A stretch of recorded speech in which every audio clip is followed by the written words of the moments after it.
Absolutely. You could. So I don't need to procreate. I need to provide and educate. That's a very interesting point of view. But then this brings us into the Islam versus Christianity argument. And I want to make it very clear to the world that I am not anti-Christian in any way. Most of my family is Christian. My brother is Christian. For a long time when Tristan's Christian? Yeah, he's Christian. Cool. He's happy and he has fun. Yeah, that's right. Perhaps that's why. When I first stopped being atheistic, I diverted to Christianity because it was all I knew. Because I was raised Christian. I went to church as a kid. It's all I knew. But you're talking about the fact that, yeah, people can come into the nation, but if they become Christians once they arrive, then the Christian faith survives. Yeah.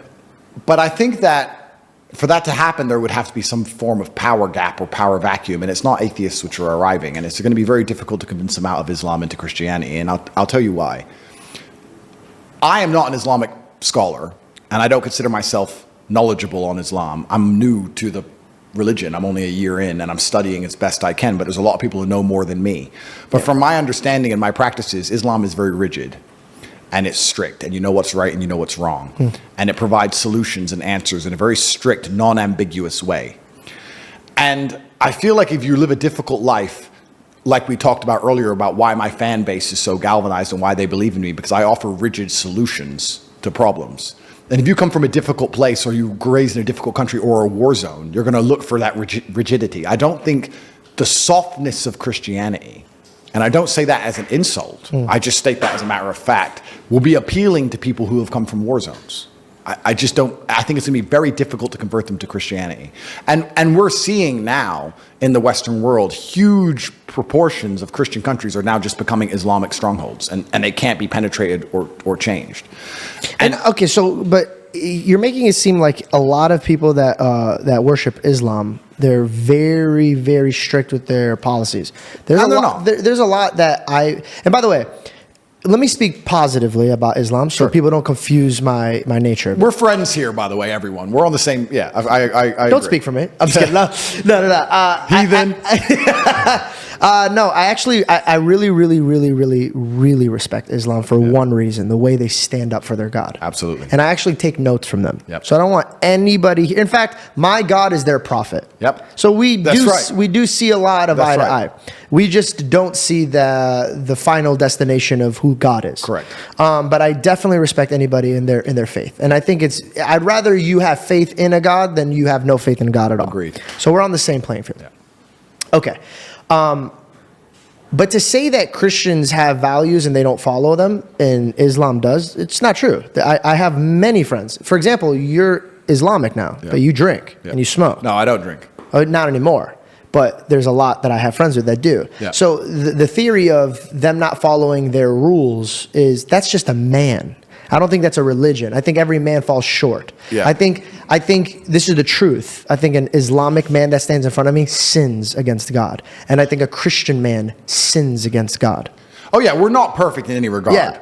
But let's tie back to something I said earlier. We're not perfect in any regard. And it's all down to how you once again measure the success of a religion. We talked earlier about measuring the success of a business and life being about money. Numbers, right? But why is numbers account when it comes to faith? I think it should be your faith. That's it. It should be your faith. But faith is very intangible and hard to measure.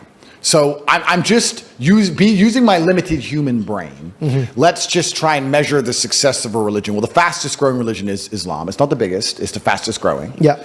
I think if you were to look at the insanity of the West, I think Islam opposes it hardest in regards to the pure insanity that is being inflicted upon and bestowed upon children in the West. I think Islam I want to say something, a compliment for them. What I do appreciate is that they don't let you cross bounds, right? So, for example, when they were making a mockery of my Lord and Savior, I didn't see Christians trying to tear down these movies, and I didn't see Christians trying to, hey, that's not okay, or blah, blah, blah, right? Islamic people were like, you're not talking about our prophet like that. Correct. So I find that very beautiful, and I understand that they hold their values. But let me ask you a question. Yeah. Do you not find that appealing? Very. Do you not find it appealing to be part of a religion where you get to stand up for what you really believe in and say, no, you can't say that. No, you won't do that. No, not to us. Yeah. I think they have beautiful qualities that I should learn from. Yeah. But that doesn't mean I have to worship their God. I mean, people often ask why I reverted to Islam. And I heard someone say something that you see life and you see other people as you see yourself. So if you're a thief, you think everyone's a thief. You're worried about everyone stealing from you because you would steal in their position. That's how you like view the world. That's how cheaters view. That's how cheaters view the world. That's right. And then I was sitting thinking, well, maybe, and of course, this just came from my mind. I said, well, maybe you see a religion how you see yourself. Like I see myself as somebody who is feared, nobody would want to mock. I see myself as somebody with strict standards and discipline. I see myself as somebody who stands up for what he believes in and doesn't care if he's assaulted and attacked for it. Maybe that's why it was so appealing to me. And then I'd sit and I'd study it and I'd read and I'd realize how close it actually is to Christianity. We believe in so many of the same things. And I don't want to get in trouble here because I am not an Islamic scholar in any way, but I've had even other people say to me, some Christians who I spoke to who started to read the Quran, they're like, it's just condensed. It's like stronger. Yeah. And I think that's what the appeal of it is to me. And I also like having hard yeses and nos. And I believe that if you have a religion where you just accept everything, then you believe in nothing. There has to be a line. In life, there has to be a line that you won't let someone cross. And with God, there should be the same. And my only concern with Christianity, and I argued this with my brother at length, is if God will really, truly forgive anything, then if he'll truly forgive you doing the most heinous acts you can possibly think of, and you repeatedly do them, and you won't learn your lesson, and you'll do them over and over again, and even Christians themselves won't ostracize you, is that too far? Is that too much freedom? Like you asked earlier. I love this. So this is beautiful. It's actually in my notes. I was going to circle this with it. Let me just give me a second to make sure I word this properly. Absolutely. Let's circle to forgiveness. Yeah. How many times should you forgive a man? Well, that's a really good question because we are sinners and we make endless mistakes. And the prophet that you see as Jesus, do you know what he talks about forgiveness as? Tell me. Peter asks him, how many times should you forgive a man? And he says 7 times 77. And then he also describes the way judgment day comes. And he goes, you will be measured by the measurement that you gave others. So the way you looked at your brothers and sisters, that man wronged you. But you said, you're dead to me. You're dead. I don't even want it. Yep. That's how you'll be measured. Yep. But here, let me circle back. Repentance isn't doing the same sin over and over and enjoying it and asking for forgiveness. That's why God doesn't judge your actions, like I said. He judges the reflection of your heart. Yep. So if I sinned against you, there's 2 types of men. Andrew, dude, listen, I'm a police. Andrew, I messed up, dude. Like, I'm so sorry that I did this, dude. I didn't mean it. This is what happened. And you could see the stress in his eyes from him hurting you. Hey, Dad, I know you told me not to do this. And I was with my friends or, hey, Andrew, my bad, bro. Yeah, it won't happen again. Yeah. This fucking guy.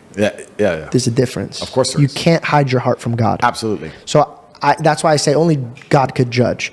And I remember what I was going to say about your God and my God, right?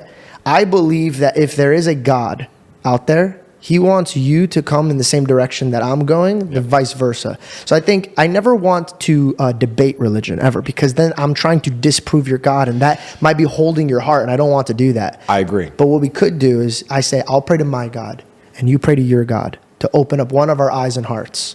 And whoever is wrong or whoever is right will guide us with wisdom to the right direction. I love that. And you know what? I kind of feel like when I'm talking to people of other religious faiths, and like I said, I have to be very careful. I'm not an Islamic scholar. And like you said, I don't want to ever insult Christians or insult other religious faiths. The only people I like to argue with correctly and properly are atheists, because they need to learn the light. Yeah, I'll join. Yeah. No, I'm just kidding. I feel like if there's one God, let's imagine there's one sentence, and it's the most beautiful sentence that you can possibly think of that can be constructed with the most compendious and gorgeous language that can be put together. I feel like the different religions are perhaps different languages to say the same thing. Yep.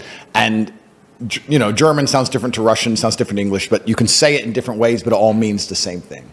And I feel like that's the best way to look at it. And to a degree, the Quran also says the same thing. It says that we're a lot closer than we are apart. And I think when I meet somebody of another faith, I still feel happy for them. And I feel glad for them. It's only when I meet somebody who sits down and thinks they're a smart ass. Oh, no, we came from monkeys.